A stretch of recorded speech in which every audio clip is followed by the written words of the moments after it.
Hello tout le monde. On se retrouve aujourd'hui pour notre série sur les carreaux. Alors, l'as de carreau. L'as de carreau, qu'est-ce qu'il nous dit cet as de carreau? Eh bien, il nous parle de nouvelles. Des nouvelles qui nous arrivent. Des nouvelles souvent écrites. Et c'est souvent des nouvelles officielles. Ça parle souvent même de nouvelles... alors ça peut être des nouvelles dans le travail, tout dépendra de la carte qui va l'entourer, de travail, ou des nouvelles sentimentales, ou des nouvelles de notre vie quotidienne. Les nouvelles seront déterminées par la carte qui va lui être associée. Toujours est-il que si vous posez une question de travail ou de quelque chose dans vos affaires, cet as de carreau, c'est une bonne nouvelle sur le plan des affaires. Ça annonce que le projet que vous êtes en train de faire est de bon augure. Il risque de vous rapporter de l'argent. C'est quelque chose d'intéressant à faire pour vous. Toujours est-il qu'en principe, cet as de carreau, il annonce quand même en principe des bonnes nouvelles. Mais bon, il faut quand même se méfier des cartes qui vont l'entourer. En ce qui concerne notre roi de carreau, ici on parle d'une personne qui n'est pas en lien, qui n'a pas un lien franchement affectif avec nous. C'est-à-dire que ce ne sera pas quelqu'un spécialement de votre famille. On parle ici souvent d'un homme qui est beaucoup plus âgé, d'un homme d'une 50aine d'années, qui peut être blond.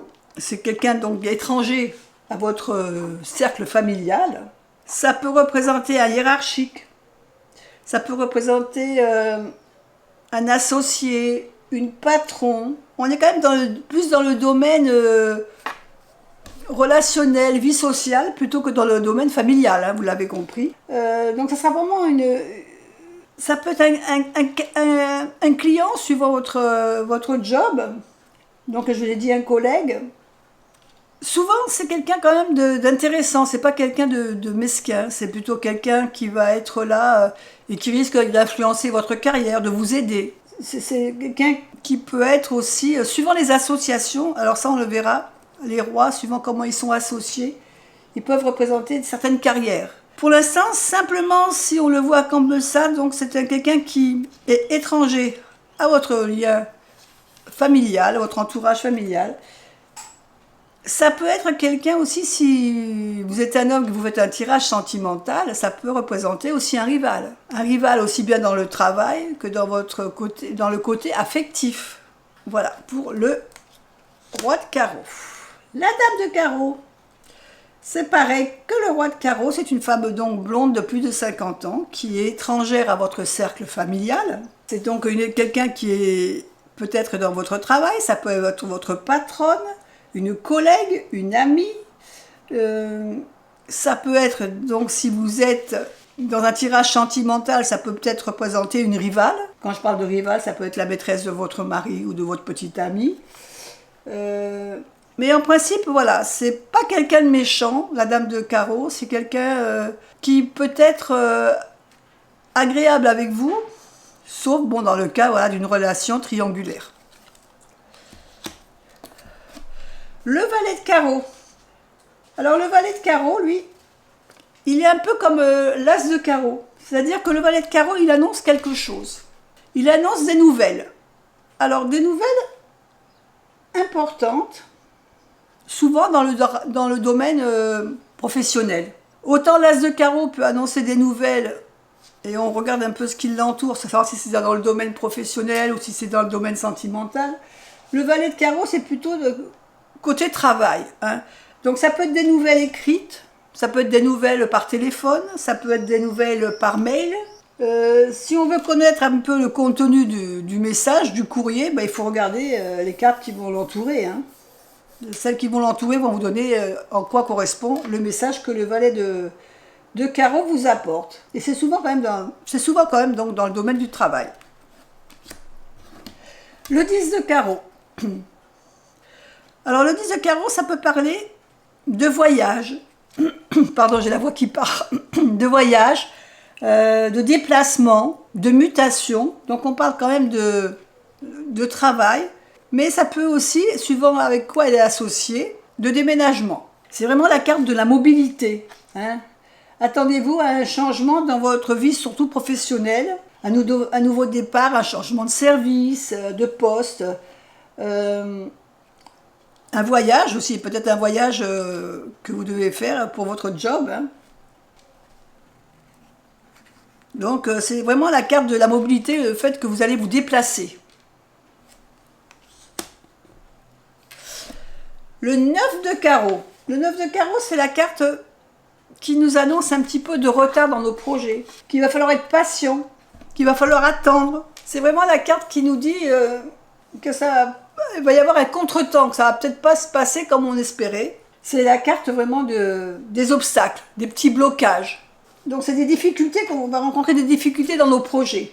Donc ça peut être la carte du retard dans notre travail, mais ça peut être du retard également au niveau d'un voyage personnel, ça peut être aussi bien dans les affaires que ça peut représenter aussi une perte d'emploi des fois. Ça peut être aussi la perte d'une amitié. Toujours pareil, suivant les associations qui vont être avec cette carte-là, ça peut être une perte d'amitié, une rupture de contrat, une rupture avec une personne influente.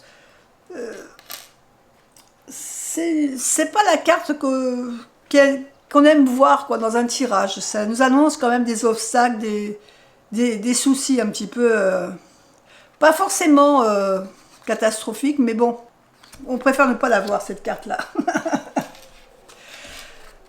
Le 8 de carreau, le 8 de carreau, c'est des petits déplacements. C'est des petits déplacements, des petites démarches à faire. Ça va être le déplacement, ça va être un petit week-end qu'on s'organise. C'est souvent une carte qui annonce quelque chose d'agréable quand même, hein.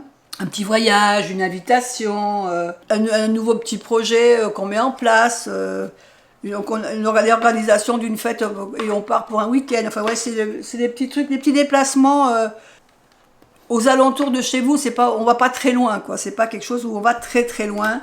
On reste dans notre périmètre de vie sociale. Le 7 de carreau. Alors le 7 de carreau, il nous dit qu'il faut mettre un petit peu les choses au point. Il y a des choses à mettre au clair, des éclaircissements à faire, sûrement sur quelque chose, sur un problème, peut-être sur un malentendu, sur une dispute que vous avez eue. C'est une carte vraiment de discussion importante, quoi. Il faut mettre vraiment les choses au clair avec notre entourage. Alors ça peut être d'ordre professionnel, mais ça peut être aussi d'ordre sentimental. C'est pas que dans le boulot, cette carte de 7 de carreau, hein. C'est quand même une carte, voilà, de tension, de conflit, de pourparler. Si on a la carte, ce 7 à l'envers, par contre, ça va nous annoncer quand même un conflit assez sérieux, une colère, quelque chose de quand même qui vous fait sortir un peu de vos gongs, hein. Il y a de la rancune dans l'air, là, on sent que voilà, ça, c'est pas terrible, hein. Ce 7 de carreau, on n'aime pas le voir non plus parce que ça annonce des moments un peu difficiles. Voilà pour vous, la famille des carreaux. Et on se retrouve bientôt pour la dernière série, la série de piques. À bientôt!